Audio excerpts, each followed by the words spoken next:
ప్రార్థన చేసుకుందాం. మమ్మల్ని మిక్కిలిగా ప్రేమించిన మా పరలోకపు తండ్రి, ఘనమైన శ్రేష్టమైన పరిశుద్ధ నామమును బట్టి మీకు వందనాలు.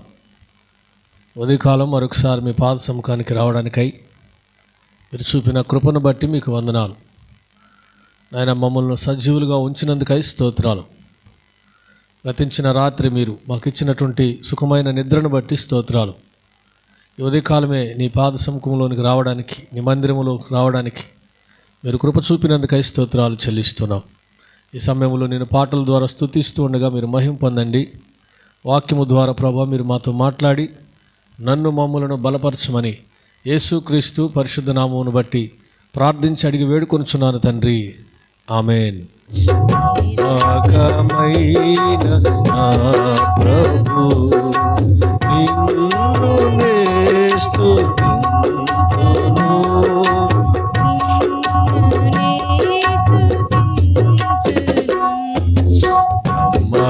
నమ్మకమైన నా ప్రభు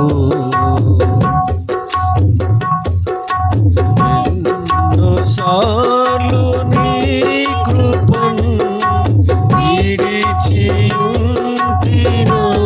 ప్రభు, విడచియుంటినో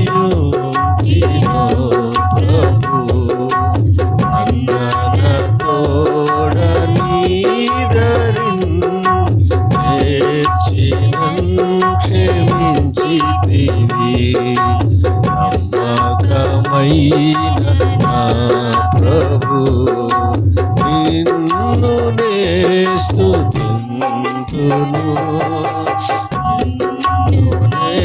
స్తుతింతును. నమ్మకమైన నా ప్రభు కృంగియుండు వేళలో పైకి లేవనెత్తితివి, పైకి లేవనెత్తితివి. అంగపరచు సైతను గెలిచి విజయమిచ్చితివి. నమ్మకమైన నా ప్రభు నాకాశ్రయ శైలమై తోటగా నీవుంటివి, తోటగా నీవుంటివి. నాకరంపు ఇంటివై నన్ను దాచియుంచితివి. నమ్మకమైన నా ప్రభు నిన్ను నే స్తుతింతును, నిన్ను నే స్తుతింతును. నమ్మకమైన నా ప్రభు. మార్క్స్ వార్త 14వ అధ్యాయము 27 నుండి 31వ వచనం వరకు చదువుదాం. అప్పుడు యేసు వారిని చూచి, మీరందరూ అభ్యంతరపడెదరు, గొర్రెల కాపరిని కొట్టుదును, గొర్రెలు చెదరిపోవును అని వ్రాయబడి ఉన్నది కదా. అయితే నేను లేచిన తర్వాత మీకంటే ముందుగా గలిలయలోనికి వెళ్ళెదనెను. అందుకు పేతురు, అందరూ అభ్యంతరపడినను నేను అభ్యంతరపడనని ఆయనతో చెప్పగా, యేసు అతన్ని చూచి, నేటి రాత్రి కోడి 2 మారులు కూయక మునిపే నువ్వు నన్ను ఎరుగునని ముమ్మారు చెప్పేదవని నీతో నిశ్చయముగా చెప్పుచున్నానెను. అతడు మరి ఖండితముగా, నేను నీతో కూడా చావవలసి వచ్చినను నిన్ను ఎరుగునని చెప్పనెను. అట్లు వారందరూ అనిరి. క్రీస్తునందు ప్రియ దేవుని బిడ్డలారా, ప్రభు నామమున మీ అందరికీ వందనాలు తెలియజేస్తున్నాను. లైవ్లో ఉండి దేవుని వాక్యాన్ని వింటున్నటువంటి వారికి కూడా నా హృదయపూర్వకమైన వందనాలు తెలియజేస్తున్నాను. చదవబడినటువంటి ఈ లేఖన భాగాన్ని మనం ధ్యానం చేద్దాం. యేసు ప్రభు శిష్యులు 12 మందిలో పేతురు ప్రభువుకు బాగా దగ్గరగా ఉన్నటువంటి శిష్యుడు. అయితే యేసును ప్రధాన యాజకులు, పెద్దలు శాస్త్రులు పరిసయ్యులు యేసును పట్టుకున్నప్పుడు పేతురు వెనకడుగు వేస్తాడు, తన అడుగు వెనక్కి తీసుకుంటాడు. అయితే దేవుని ప్రేమ, దేవుని కృప అతని పాపం కంటే గొప్పది కనుక దేవుడు అతన్ని బలహీనమైనటువంటి విశ్వాసం నుండి దేవుడు మరలా పునరుద్ధరిస్తాడు. యేసు ఆ పస్కా బిందు ఆరగించిన తర్వాత ప్రభు శిష్యులతో మాట్లాడుతున్నటువంటి సందర్భం అది. యేసు ప్రభు వారిని చూసి 27వ వచనంలో మీరందరూ అభ్యంతరపడుదురు అని అన్నాడు. ఎవరిని ఉద్దేశించి? శిష్యులను ఉద్దేశించి. మీరందరూ కూడా అభ్యంతరపడతారు. ఎందుకంటే గొర్రెల కాపరిని కొట్టుదును, గొర్రెలు చెదిరిపోవునని లేఖనములో ఉన్నది కదా అని యేసు ప్రభు లేఖనాన్ని చూపించి వారితో మాట్లాడుతూ, మీరు కూడా నా విషయమై అభ్యంతరపడుదురు అని అన్నాడు. అందుకు పేతురు వెంటనే, ఇదిగో ప్రభువా, ఈ 11 మంది నిన్ను గూర్చి అభ్యంతరపడినా నేను మాత్రం నిన్ను గూర్చి అభ్యంతరం చెప్పను అని అన్నాడు. ఈ మాట అన్న వెంటనే యేసు ప్రభు ఏమన్నాడు? 30వ వచనంలో యేసు పేతురును చూసి, నేటి రాత్రి కోడి 2 మార్లు కుయ్యక మునిపే నీవు నన్ను ఎరుగువని 3 సార్లు చెప్తావు నువ్వు అని యేసు ప్రభు చెప్పాడు. అయ్యా, 11 మంది అయినా నిన్ను ఎరుగునని అంటారేమో కానీ నేను మాత్రం అనను అని అన్నాడు. దేవుని పట్ల గొప్ప విశ్వాసాన్ని కనపరుస్తున్నాడు, ఆయన పట్ల ప్రేమను కనపరుస్తున్నాడు. కానీ యేసు ప్రభు ఏమంటున్నాడు? నేటి రాత్రికే కోడి 2 మార్లు కూయక మునిపే నువ్వు 3 మారు నేనెవరో తెలియదని నువ్వే అంటావు అన్నాడు. మళ్ళా పేతురు ఏమంటాడు? 31వ వచనంలో అతను మరీ ఖండితముగా, నేను నీతో కూడా చావవలసి వచ్చినను, నిన్ను ఎరుగనని మాత్రం నేను చెప్పను ప్రభువా అని అన్నాడు. కానీ పేతురు ఈ మాటను వెనక్కి తీసుకుంటాడు, ఒక అడుగు వెనక్కి వెళ్తాడు. పేతురు గురించి మనం చూద్దాం. యేసు ప్రభు శిష్యులలో ప్రథముడుగా ఉంటాడు.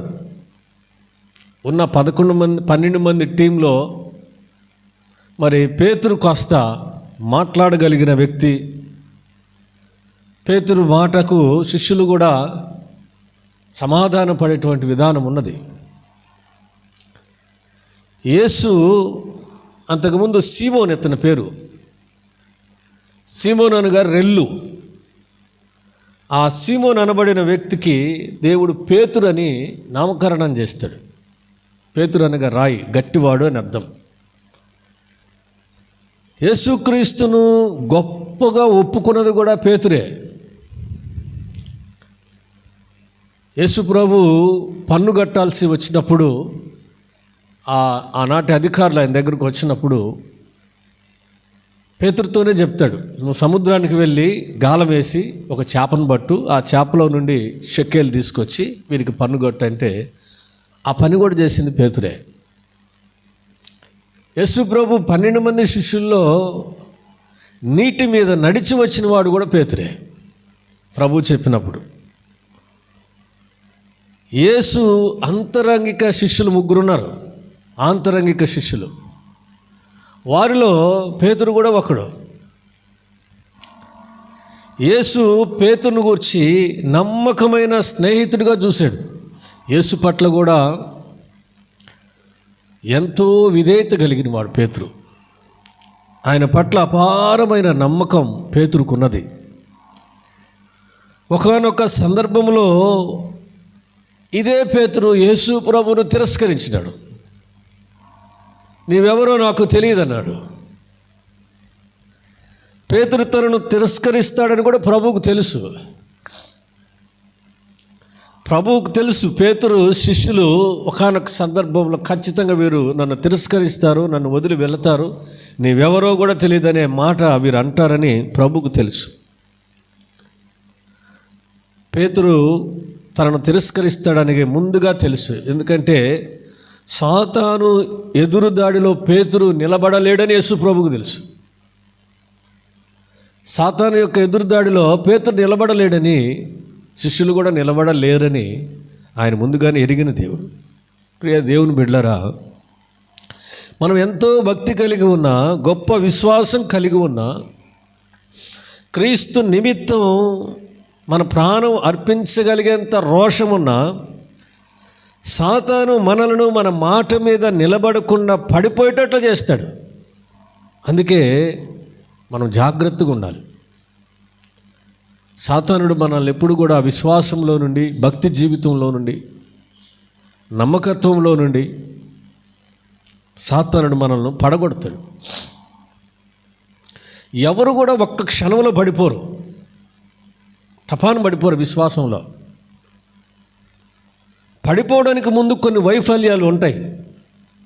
ఒక వ్యక్తి విశ్వాసం నుండి జారిపోవడానికి, తన భక్తిని విడిచిపెట్టడానికి, దేవుని పట్ల ఉన్న నమ్మకం నుండి తొలగిపోవడానికి అప్పటికప్పుడే జరగదు, ఒక క్షణంలో జరగదు. కొన్ని చిన్న చిన్న వైఫల్యాలు జరిగిన తర్వాతనే పూర్తిగా ఆ వ్యక్తి కూలిపోవటం జరుగుతుంది. పేతురు కూడా ఆ సమయంలో తిరస్కరించడానికి కొన్ని కారణాలు ఉన్నాయి, చిన్న చిన్న వైఫల్యాలు ఉన్నాయి. పేతురు యేసును ఒప్పుకోబోవడానికి చాలా కారణాలు ఉన్నాయి. యేసును నేను ఎరుగను అని అన్నాడు. ఆయన శిష్యుడును నేను కాదు అని అన్నాడు. తనను తాను శపించుకున్నాడు, ఒట్టు పెట్టుకున్నాడు, నేను కాదు యేసు ప్రభు శిష్యుడిని. యేసు ప్రభు గొప్ప శోధన అపవాది వలన ఎదురవుతుందని ముందుగానే చెప్పాడు, సీమోనికే చెప్పాడు. మీరు చదవండి లూకాసు సువార్త 22 అధ్యాయం 31-32.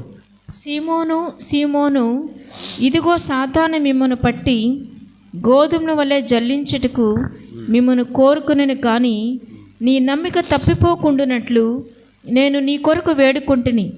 నీ మనసు తిరిగిన తర్వాత నీ సహోదరులను స్థిరపరచుమని చెప్పెను. చాలు. ఇక్కడ యేసు ప్రభు ముందుగానే సీమోను, ఇదిగో సాతాను మిమ్మల్ని పట్టుకొని గోధుమల వలె జల్లించుటకు మిమ్మను కోరుకునేను. మీరు అనుకుంటున్నారు సాతాను మిమ్మల్ని జల్లెడబడుతుంది, సాతాను మిమ్మల్ని జల్లెడబడతాడు. నీ నమ్మకం నుండి తప్పిపోకుండానట్లు నేను నీ కొరకు దేవుని వేడుకుంటున్నా. నీ మనసు తిరిగిన తర్వాత నీవు మరలా నీ సహోదరులను స్థిరపరచాలా.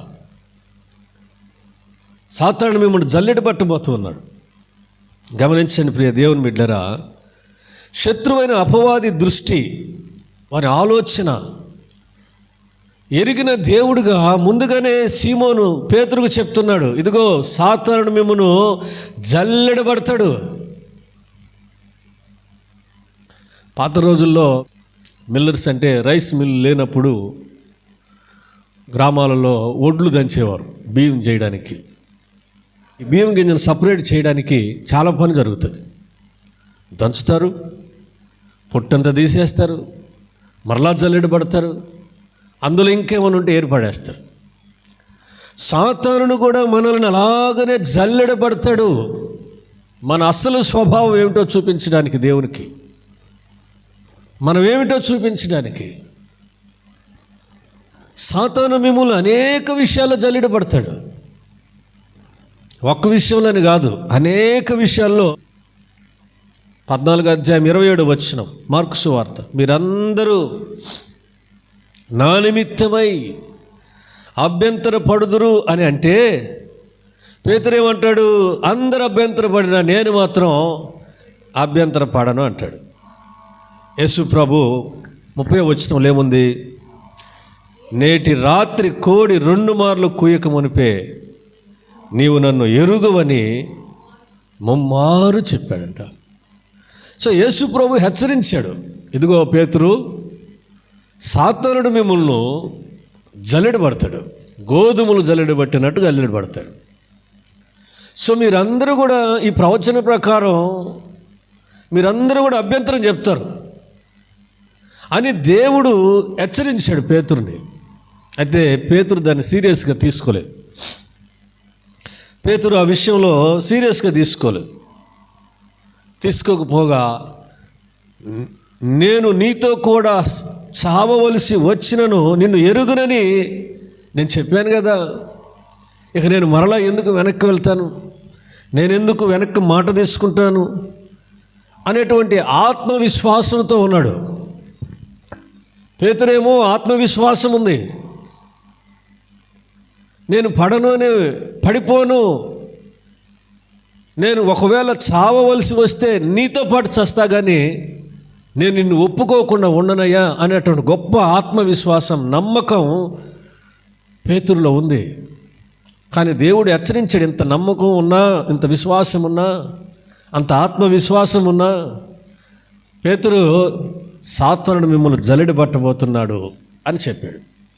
ఈ విషయాన్ని పేతురు సీరియస్గా తీసుకోలేదు, నిర్లక్ష్యంగా ఉన్నాడు, అశ్రద్ధగా ఉన్నాడు. కొన్నిసార్లు దేవుడు మనల్ని కూడా ఇలాగనే హెచ్చరిస్తాడు. ప్రభు తన వాక్యము ద్వారా, తన సేవకుల ద్వారా ప్రభు మనతో మాట్లాడుతుంటాడు. బ్రదర్, నీవు విశ్వాసం కోల్పోయేటట్లున్నావు, జాగ్రత్త. అమ్మా, సాతాను దేవుని సహవాసానికి నిన్ను దూరం చేస్తూ ఉన్నాడు, జాగ్రత్త. అయ్యా, అమ్మా, ఆత్మీయ స్థితిలో రోజు రోజుకు నీవు బలహీనపడిపోతున్నావు, చూసుకో. సాతానుడు నిన్ను ఆయన సన్నిధికి రాకుండా ఆటంకాలు కలుగు చేస్తున్నాడు, పడిపోతావేమో, జాగ్రత్త అని దేవుడు తన సేవకుల ద్వారా, తన వాక్యము ద్వారా మనల్ని హెచ్చరిస్తాడు. దేవుడు హెచ్చరించిన మనం అనేకసార్లు నిర్లక్ష్యాన్ని చూపుతాం, పేతురు చూపినట్లుగా. నేను విశ్వాసిని కదా, నేను ఎంతో కాలం నుండి భక్తి కలిగిన దానిని కదా, లేదా భక్తి గలవాడను కదా, నేను ఎందుకు పడిపోతాను? పేతురు లాంటి ఆత్మవిశ్వాసం, నేను ఎందుకు పడిపోతానంటే సాతానుడు పనే పడగొట్టడం. పేతురు లాంటి ఒక గొప్ప విశ్వాసిని, నమ్మకస్తుని ఒక అడుగు వెనక్కి వేయించింది సాతాను. మనము కూడా జాగ్రత్త కలిగి ఉండాలి. అందుకే 1 కొరింథీ పత్రిక 10:12లో తాను నిలబడతానని అనుకునేవాడు పడిపోకుండా జాగ్రత్తగా చూసుకోమని వాక్యంలో రాయబడింది. పడిపోకుండానట్లుగా జాగ్రత్తగా ఉండాలా. నేను పడిపోవడానికి అన్నానికి లేదు, పడిపోకుండా ఉండినట్లుగా జాగ్రత్తగా ఉండమని ప్రభువు హెచ్చరిస్తున్నాడు. పేతురు దేవుని హెచ్చరికను నిర్లక్ష్యం చేయటం వలనే అభ్యంతరం చెప్పే పరిస్థితి ఎదురైంది.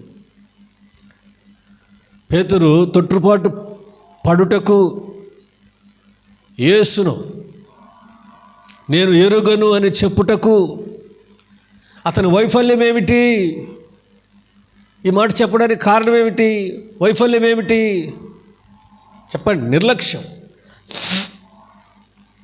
దేవుని హెచ్చరికను అంగీకరించలేకపోయాడు. అంటే ఆ విషయంలో, పర్టికులర్గా ఆ విషయంలో పేతురు ఎందుకు ప్రభు అన్నాడు, నేను ఇంకా ఏమైనా జాగ్రత్త పడాలనా, నా విశ్వాసాన్ని ఇంకా కాపాడుకోవాలనా, భక్తి కలిగి ఉండాలనా, ఈ శోధనలో నేను నిలబడడానికే కదా ప్రభు నాతో మాట్లాడుతున్నాడు, సాతానుడు ఒకవేళ నన్ను ఎక్కడ పడేస్తాడో అని ఆ జాగ్రత్త పేతురు వెనక్కి తిరిగి చూసుకోలేదు.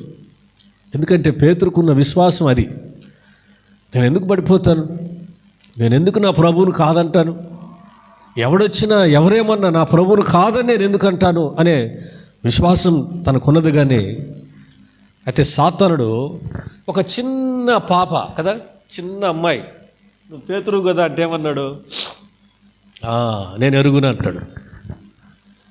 చాలా చిన్న అమ్మాయి, ఆ ఇంట్లో పనిచేసే అమ్మాయి చూసి, ప్రధాన యాజకుడి ఇంట్లో పనిచేసే ఒక పాప, నువ్వు యేసు ప్రభుతో కూడా ఉన్నవాడివే కదా అని అంటే, నేను కాదంటాడు.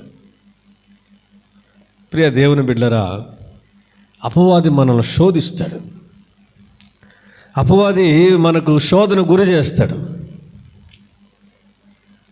ఇక్కడ ఎంతో అపారమైన భక్తి ఉంది, అపారమైన నమ్మకం, విశ్వాసం ఉంది పేతురుకి. కానీ సాతానుడు జల్లెడ పట్టినప్పుడు మరి యేసు ప్రభువును నేను ఎరుగను అని అన్నాడు. నా ప్రియమైన దేవుని బిడ్డలారా, అపవాది శోధనలో మనం విశ్వాసాన్ని కోల్పోకూడదు. విశ్వాసం కోల్పోకుండా చూసుకోవాలి. నిలబడిన నీవు పడిపోకుండా చూసుకోవాలి. సాతానుడు శక్తి కలిగినవాడు. సాతానుడు శక్తి కలిగినవాడు, నీకంటే శక్తి కలిగినవాడు. దేవుని కంటే శక్తి గలవాడని నేను అనటం లేదు, కానీ మనకంటే శక్తి గలవాడు. వాడు శక్తి గలవాడు కనుక వాడు మనలను విశ్వాసంలో నుండి, భక్తి జీవితంలో నుండి మనల్ని పడగొట్టడానికే చూస్తాడు. ఇలాంటి డేస్లో ప్రభువు మనల్ని అనేకమైన విషయాల ద్వారా హెచ్చరించాడు. అనేకమైన విషయాల ద్వారా మనం విశ్వాసం నుండి తొలగిపోకుండా, పడిపోకుండా, జారిపోకుండా, తొట్టుపడకుండా అనేకమైన విషయాలతో ప్రభు మనల్ని హెచ్చరిస్తూ వస్తూ ఉన్నాడు. నువ్వు ఎక్కడ పడిపోయే ఛాన్స్ ఉందో, ఏ సందర్భంలో విశ్వాసాన్ని కోల్పోతావో దేవుడు నిన్ను హెచ్చరించి ఉంటాడు. ఏ విషయాల్లో జారి పడిపోయే ప్రమాదం ఉందో ఇప్పటికే ప్రభువు మనల్ని హెచ్చరించి ఉంటాడు. మన బలహీనమైనటువంటి పరిస్థితుల్లో తన వాక్యము ద్వారా మనం బలపరుచుకోవాలి. లూకా సువార్త 22వ అధ్యాయం 31-32 వచనాలు. 31-32. సీమోను ఇదిగో సాతాను మిమ్మను పట్టి గోధుమల వలె జల్లించుటకు మిమ్మను కోరుకునని కానీ నీ నమ్మిక తప్పిపోకుండానట్లు నేను నీ కొరకు వేడుకుంటుని నీ మనసు తిరిగిన తర్వాత నీ సహోదరులను స్థిరపరచు. నీ మనసు తిరిగిన తర్వాత నీ సహోదరులను స్థిరపరచాలా. నేను నిన్ను గురించి వేడుకుంటున్నా. సాతానుడు మిమ్మల్ని జల్లెడబడతాడు, మరీ ఎక్కువగా జల్లెడబడతాడు. అయితే నీ కొరకు నేను వేడుకుంటున్నా. నీవేం చేయాలంటే నీ సహోదరులను స్థిరపరచాలి. తర్వాత స్థిరపరచాలి. నీవు తొట్టుపడకుండా, నీవు బలహీనుడు కాకుండా, దేవునిపై నమ్మకమును కోల్పోకుండా నిన్ను నీవు స్థిరపరచుకొని నీ సహోదరులను, నీ సహోదరులను, నీ సంఘములో బలహీనమైన ఆత్మీయ స్థితి గలవారిని నీవేం చేయాలా? స్థిరపరచాలి. ఒక బలమైన విశ్వాసిగా నీవు ఉండాలా. పరిశుద్ధాత్మ చేత నింపబడిన ఆత్మీయ అనుభవంలోనికి ఉండాలి. దేవుడు నిన్ను బలపరుస్తున్నాడు. పేతురుతో అన్నాడు, నేను నిన్ను వేడుకుంటుని, నీ గురించి నేను దేవునికి ప్రార్థన చేస్తున్నావు, నువ్వు నిలబడతావు. పేతురు వెనక్కి వెళ్ళిన దేవుడు మరలా పేతురును గొప్ప శక్తి కలిగినటువంటి వానిగా దేవుడు తన పరిచర్యకు వాడుకుంటాడు. కాబట్టి ఉదయకాల సమయంలో సాతానుడు మనల్ని పడిపోవడానికి ఎన్నో ప్రయత్నాలు చేస్తాడు. మనం ఎన్నో చెప్తాం ప్రభు దగ్గర, నేను నిన్ను నమ్ముకున్నవాడినయ్యా, భక్తి కలిగివాడు, నువ్వంటే నాకు భయం, నీవు తప్ప నాకెవరు లేరు అని మనం పాటలు పాడుతాం. కానీ సాతానుడు జల్లెడు పట్టినప్పుడు నిలబడే ఆత్మీయ అనుభవం మనకు ఉండాలి. పడిపోకూడదు, బలహీన పడిపోకూడదు. ప్రభు హెచ్చరికను తీసుకోవాలి. మనం దేవుని వాక్యంలో నుండి దేవుడు మనతో మాట్లాడుతున్నప్పుడు దేవుడు నిన్ను హెచ్చరిస్తూ ఉంటాడు. ఇదిగో ఫలానా చోట నువ్వు బలహీనంగా ఉన్నావు, ఫలానా చోట నువ్వు బలహీనంగా ఉన్నావు, ఫలానా చోట నువ్వు పడిపోయే పరిస్థితి ఉన్నదని ప్రభు మనల్ని హెచ్చరించినప్పుడు పేతురులాగా నిర్లక్ష్యంగా ఉంటే, పేతురులాగా మనం కూడా మన ఆత్మీయ జీవితాన్ని కోల్పోతాం. నిర్లక్ష్యంగా ఉండకూడదని ఈ ఉదయకాల సమయంలో పరిశుద్ధాత్మ దేవుడు మనతో మాట్లాడుతున్నాడు. దేవుడి మాటలో మన వినికిడిలో దీవించి ఆశీర్వదించునుగాక. ఆమేన్.